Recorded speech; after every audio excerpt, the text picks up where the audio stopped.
नमस्कार दोस्तों, स्वागत है एक बार फिर से आपके अपने चैनल सिविल गुरुजी में। मैं इंजीनियर अमरेंद्र भारती और आपके लिए कॉर्पोरेट ट्रेनर और आपके लिए सिविल गुरुजी। दोस्तों, आज की इस वीडियो में हम लोग बात करेंगे इलेक्ट्रिफिकेशन और प्लम्बिंग के लिए हम लोग जो दीवार में जो कटिंग करते हैं वो कटिंग आपको कितना करना चाहिए, ताकि आप भी अगर घर का काम करवा रहे हो तो आप इन चीजों को समझ पाए कि आपको कटिंग कितनी करवानी चाहिए।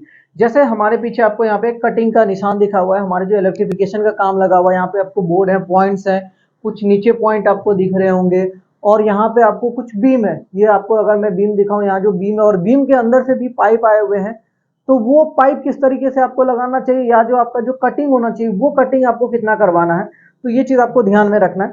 सबसे पहले अगर मैं वॉल की बात करूं, अगर आपका जो पार्टीशन वॉल देते हैं, मतलब ये जो बीच का है पार्टीशन वॉल है, 4 इंच का वॉल है, तो इस वॉल में अगर आप कटिंग करवाते हो तो आपका जो मैक्सिमम कटिंग होगा, जो अपन इसकी डेप्थ की बात करेंगे, जैसे यहाँ पे आपको मैं दिखाऊं, ये जो कटिंग किया गया और इसका कटिंग का जो डेप्थ है, ये डेप्थ है। अगर यहाँ पे छोटी वाली एकदम पतली वाली पाइप यूज कर रहे हैं तो आप मैक्सिमम कोशिश करो कि आपका 1 से 1.5 इंच का आपका डेप्थ जाए, और जो मैक्सिमम आपको डेप्थ करना है वो आपका मैक्सिमम की अगर मैं बात करूं तो मैक्सिमम 3 इंच तक आप जा सकते हो। अगर वहां पे आपकी मोटी वाली पाइप अगर आप डाल रहे हो तो उसमें 3 इंच, उससे ज्यादा नहीं। और ये भी 3 इंच आपको वहां पे करना है जहां पे कि आपका सेम पोजीशन पे इसके पीछे वाला जो वॉल होगा, उस वॉल पे सेम पोजीशन पे चीजिंग नहीं होगा। कहने का मतलब, अगर मैं इस रूम पे यहाँ पे इलेक्ट्रिफिकेशन का काम कर रहा हूँ, यहाँ पे इलेक्ट्रिफिकेशन का इस वाले पॉइंट पे मैंने क्या किया, यहाँ पे कटिंग किया है, तो इसके पीछे वाले रूम में जो इलेक्ट्रिफिकेशन का काम होगा, तो सेम पोजीशन पे यहाँ पे मुझे कटिंग नहीं करना है। तो ये चीज आपको मार्किंग करके चलनी पड़ती है कि कहाँ करना है। और इसका जो डेप्थ आपको रखना है, वो अगर नॉर्मली बात करो तो वो डेप्थ आप 2 इंच रख सकते हो। नॉर्मली कोई सा भी पाइप लगाने के लिए 2 इंच आप रख सकते हो। लेकिन अगर आप इससे मोटी वाली पाइप आएगी, आपके पास 1.5 इंच का आएगा, तो उस समय पे आपको हो सकता है कि ज्यादा आप कटिंग करवाओ, तो लेकिन आप कटिंग करवाने पे मैक्सिमम 2.5 से 3 इंच तक जाना है डेप्थ में। बस आपको ध्यान रखना है कि जहां पे आप सीजिंग कराए हैं सेम इस वॉल के पीछे पे उस पोजीशन पे आपका वो सीजिंग ना हो। और दूसरा, जहां पे भी हमारा अभी कॉलम का बात मैं बता रहा था, जैसे यहाँ पे आप कॉलम देखेंगे, इस कॉलम में कहीं पे भी कटिंग आपको नहीं दिख रहा होगा।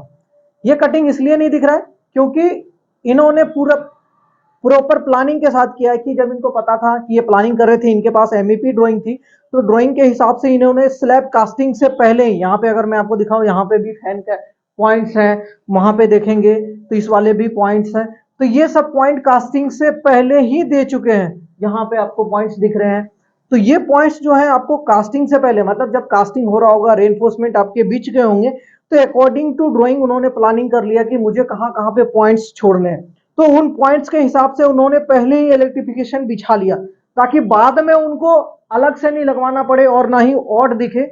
तो उस चीज के लिए हम लोग पहले ही प्लानिंग करते हैं। अगर आप भी ये सारा काम अपने घर में करवा रहे हो तो आपको इतना ध्यान में रखना है कि आप जो प्लानिंग होगा, चाहे वो आपका इलेक्ट्रिफिकेशन का होगा या फिर आप बाथरूम में प्लम्बिंग का काम कर रहे होंगे, किचन में काम कर रहे होंगे, तो उन चीजों का एक प्रॉपर प्लानिंग कर ले, ताकि आपको कहां पे कटवाना है। क्योंकि जब आप एक बार वॉल को काटते हो, काटने के बाद फिर उसमें दोबारा से फिर आप फिलिंग करवाओगे, मसाला भरवाओगे, तो वो कहीं ना कहीं आपको आगे जाके क्रैक्स मिल सकता है।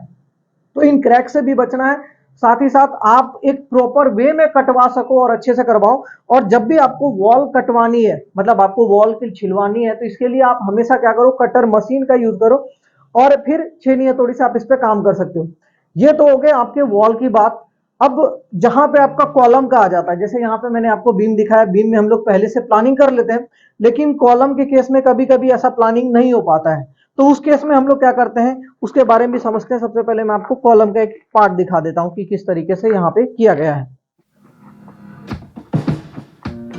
जैसे यहाँ पे है, बीच में आपको यहाँ पे एक कॉलम दिख रहा होगा और ऊपर में यहाँ गए हुए हैं, जैसे यहाँ पे हमारा मेन कनेक्शन है गया हुआ है यहाँ से इलेक्ट्रिफिकेशन का पूरा, और यहाँ से हमारा मेन एंट्री है, मतलब इस फ्लैट में यहाँ से हम एंट्री करते हैं।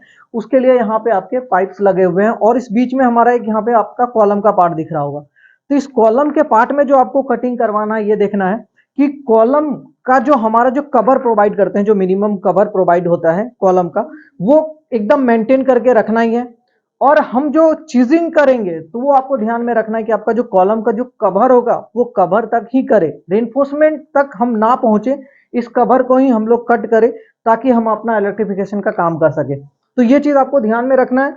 इसके अलावा अगर आपको पहले से पता हो कि हाँ मुझे वहां पे पाइप्स ले जाने हैं आप, तो उस केस में आप पहले से ही प्लानिंग कर सकते हो। तो आई थिंक आप इन चीज़ों को समझ पाए होंगे और आशा करता हूं कि आप अगर घर बना रहे होंगे तो इन चीज़ों का एकदम प्रॉपर ध्यान रखेंगे, ताकि आगे जाके आप किसी भी स्ट्रक्चर के साथ छेड़खानी ना करो। तो आशा करता हूँ कि ये वीडियो आपको पसंद आया होगा।